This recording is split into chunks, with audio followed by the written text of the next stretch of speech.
manos, el brochure oficial todo está en inglés, ¿okay? Como todo lo bueno que se comparte a nivel mundial. Sin embargo, una de nuestras metas más adelante es traducir todo el material que ustedes tienen a la mano y hacer que lleguen a los compañeros, ¿okay?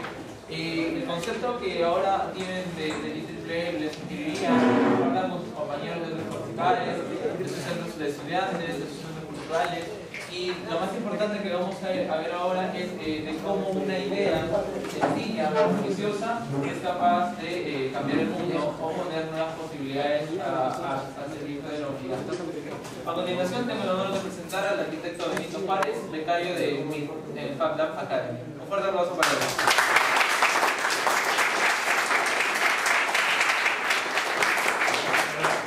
Todo el mundo fuera como ustedes. Por lo general, cuando ya vivimos en una metrópoli, necesitamos ya más de uno. Lo cual también nos llama, como decíamos, a una reflexión. ¿Y por qué se da eso? Bueno, hablábamos con un científico, John Earls, ¿no?, que es un antropólogo físico, ¿no?, y mezcla ecuaciones físicas para entender lo que pasa con la sociedad, etc. Y él nos decía que el gran problema es que nosotros estamos insertados dentro de un sistema que consume recursos, no que genera recursos, por así decirlo, ¿no? ¿Cómo se expresaba esto? Él decía que, por ejemplo, ¿no?, por cada 10 calorías que sacamos, que generamos productivamente, debido al desgaste que se produce al momento que lo industrializas, lo transportas, lo llevas al supermercado, lo compras, lo guardas en tu refri, lo calientas en tu microondas, te lo sirves, todo eso significa un desgaste de 9 calorías, ¿no?, digamos, ¿no? Por 10 que produces, básicamente aprovechas una caloría. O sea, finalmente tienes un sistema que está desgastando energía, y más aún, más crítico aún, todo ese sistema, como todos sabemos, a nivel mundial se sostiene por el petróleo, ¿no?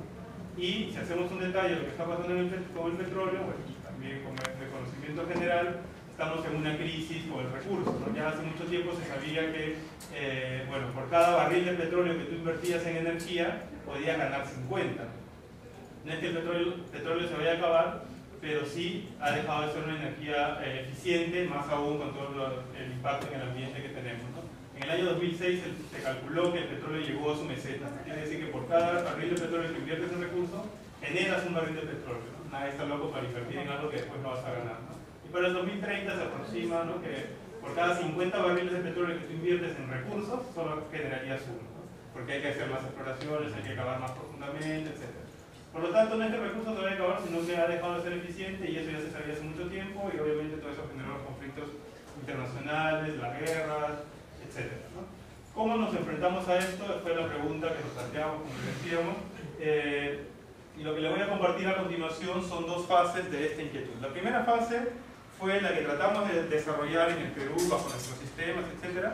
Y después, cómo es que estos sistemas se conectaron con un sistema internacional, que es el sistema de los Fab Lab, y se repotenciaron. Una de las búsquedas, dentro de estas búsquedas, encontramos la ecosfera, como no sé si han oído o han visto algo sobre las ecosferas. Bueno, esta ecosfera es como tu mascota. Imagínense, ¿quién tiene mascota en casa? Ya no pregunto qué tipo de mascota, pero no importa, ¿no? Imagínense que su mascota ustedes no la tuvieran que alimentar. O eso pasa. Bueno, estas son mascotas que ustedes no necesitan alimentar y pueden vivir solas 5 o 6 años, tranquilamente. ¿Cómo funciona? Ha sido desarrollado por científicos de la NASA justamente buscando, ¿no?, ecosistemas cerrados, digamos, en espacios muy reducidos para viajes planetarios, etc., ¿no? Bueno, es muy sencillo. Bueno, el principio es muy sencillo, ¿no? Tienes algas, estas algas sirven de alimento para los camarones, a través del oxígeno, etc. Los camarones generan desecho, hay bacterias que lo, ¿no?, reutilizan y las algas lo vuelven a aprovechar, ¿no? Lo interesante de este científico es que han logrado encontrar ese equilibrio entre la cantidad de biomasa de algas, de camarones y de bacterias para que ese sistema exista. Esto en realidad es un principio universal, ¿no? Cuando hablamos de un ecosistema, sea una ciudad, sea una empresa, sea un circuito electrónico, etc., en realidad es importante concebirlo dentro de la lógica de los ecosistemas. Muy bien, entonces, a ver.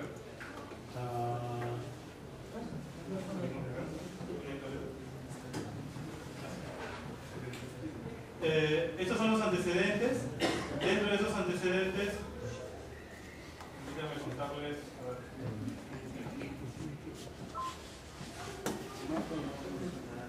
¿Cómo es que se fue dando Bueno, esos son los antecedentes. Ahora vamos a dar un salto en la historia. Eso fue hace cerca de 3 años que nos planteamos esa pregunta cuando estábamos trabajando con grupos de la universidad.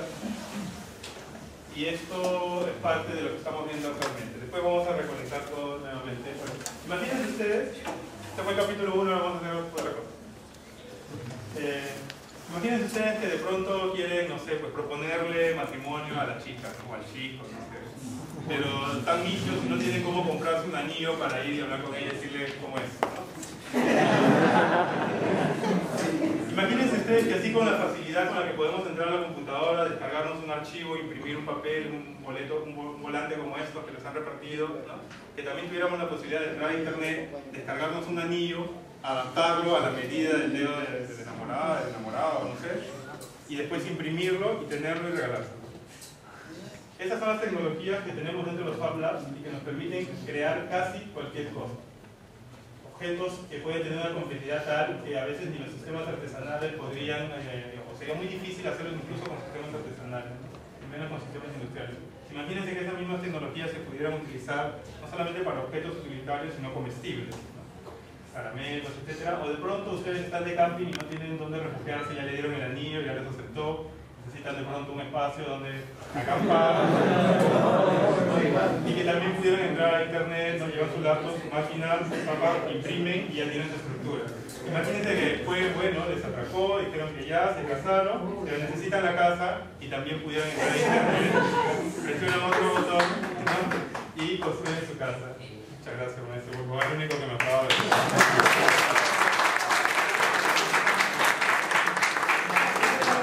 Con las que se cuenta dentro de los Fab Labs y milagrosamente, bueno, sea porque el Papa es charapa o Dios es peruano, uno de esos institutos, uno de los centros de investigación ha caído en Perú, específicamente en Lima y específicamente en la Universidad de Ingeniería. ¿Qué implican los Fab Labs? Tienen una gran cantidad de aplicaciones e implicantes. Por temas de tiempo vamos a recortarlos y vamos a hablar solo de algunos. Les habíamos comentado, ¿no?, cómo nuestro sistema está basado en un sistema que desgasta recursos, cómo cada vez más se abre la brecha entre el que consume, o nosotros los consumidores, versus los productores, ¿no? Cada vez tenemos menos capacidad de decidir sobre las cosas que utilizamos, ¿no? Es la industria la que nos propone y sobre esas alternativas nosotros decidimos qué tipo de celular, ¿no?, qué tipo de gafas, etc. Small, medium, XL, L, etc., ¿no? Pero imagínense ustedes, como les mencionaba, que toda esa brecha se rompa y que nosotros tengamos el poder de autofabricar y de desarrollar casi cualquier cosa. Esa es la revolución, la nueva revolución industrial, que es, así como nosotros en un pasado teníamos grandes máquinas analógicas para la comunicación, y ahora tenemos nuestros celulares, es decir, la comunicación se ha convertido en una comunicación personal. De igual forma, antes teníamos grandes computadoras para trabajos, industria, etc. Ahora la computación se ha convertido en algo personal, ¿no? Tenemos nuestras laptops, nuestros displays más pequeños, etc.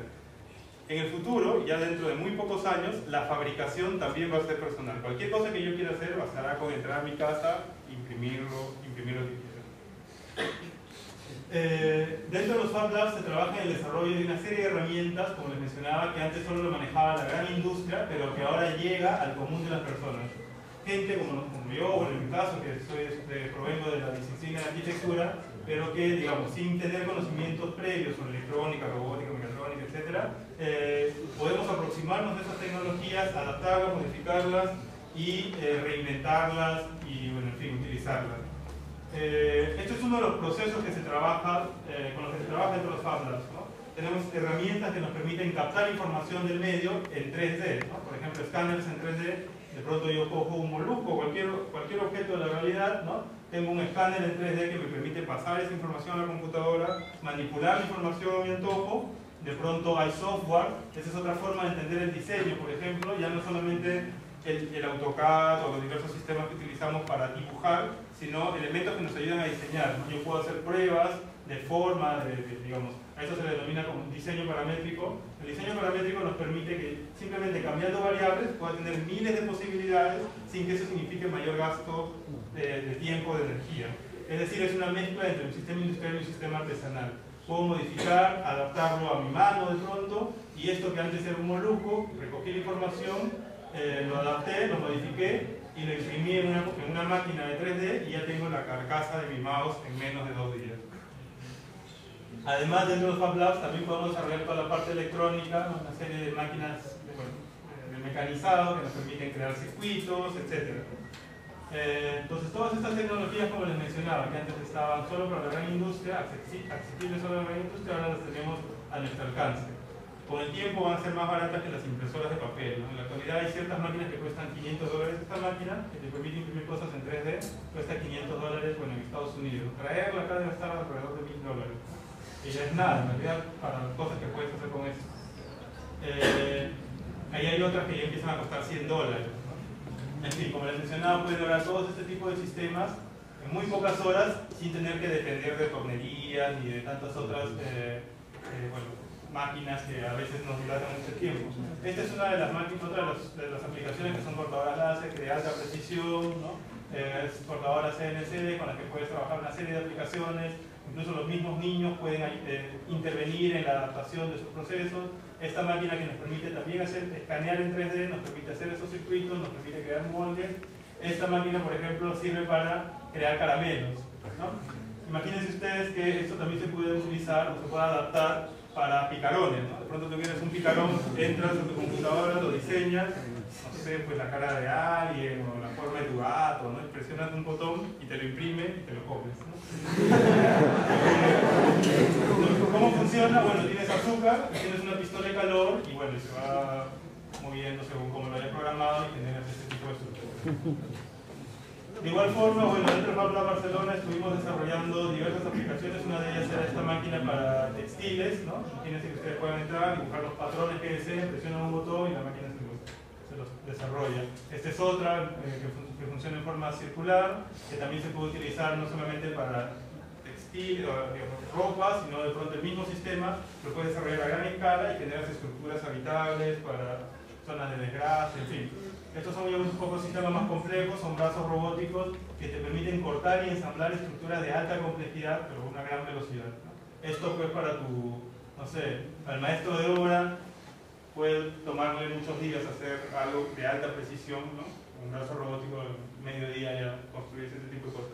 Evidentemente en la actualidad estos sistemas aún son costosos, pero es hacia donde está mirando el mundo, ¿no? Cómo nosotros podemos tener control sobre estructuras altamente complejas gracias a estas tecnologías. Dentro de los Fab Labs, un concepto fundamental es el de la autorreplicación. Cómo nuestras herramientas tienen la capacidad de replicarse a sí mismas, ¿no? Imagínense que su proyector, en un momento, no sé, agarra, se encuentra con el mouse y se fusionan y se replican, ¿no? Y aparece otro objeto que te puede servir. Bueno, dentro de esta filosofía existen diversas máquinas que tienen la capacidad de autofabricar componentes para construir una máquina similar a ellas. Todavía no se ha llegado al 100%, como todos sabemos no existe la máquina que se reproduzca ni a nanoescala, ni a ninguna escala todavía, pero bueno, están en esa búsqueda, ¿no? Y digamos que, bueno, esta máquina, que es una de las más conocidas, que se llama RepRap, replica aproximadamente el 25% de sus componentes. Bueno, aquí hacemos una pausa, vamos a hablar de uno de los proyectos que estuvimos desarrollando antes de empezar esta aventura de los Fab Labs, que lo estuvimos desarrollando localmente. Nos preguntábamos cómo podíamos crear energía, ¿no? A partir de las diversas actividades humanas. Ustedes saben, bueno, todos sabemos que por la segunda ley de la termodinámica, ¿no? Vamos desgastando energía mientras hacemos actividades, lo que sea, ¿no? Entonces, mientras caminamos, corremos, pensamos, estamos aquí, etc., hay energía que se disipa. Y esa la podemos recapturar a través de diversos sistemas, ¿no? Los más tradicionales o típicos son, claro, a través del aire, con turbinas o con, bueno, turbinas eólicas o hidráulicas, en fin. Pero también el sistema urbano tiene un montón de flujos, vehicular, peatonal, ambulantes, etcétera, que nosotros podemos utilizar para captar energía. Uno de esos flujos, ¿no? O una de las actividades humanas que mayor cantidad de energía disipa son las relaciones sexuales. Cuando nos preguntábamos, ¿no? Eso por un lado. Y por otro lado, cuando veíamos en la ciudad uno de los edificios que más altura logra, no sé si ustedes han pasado, bueno, Universitaria, Tomás Valle, etcétera,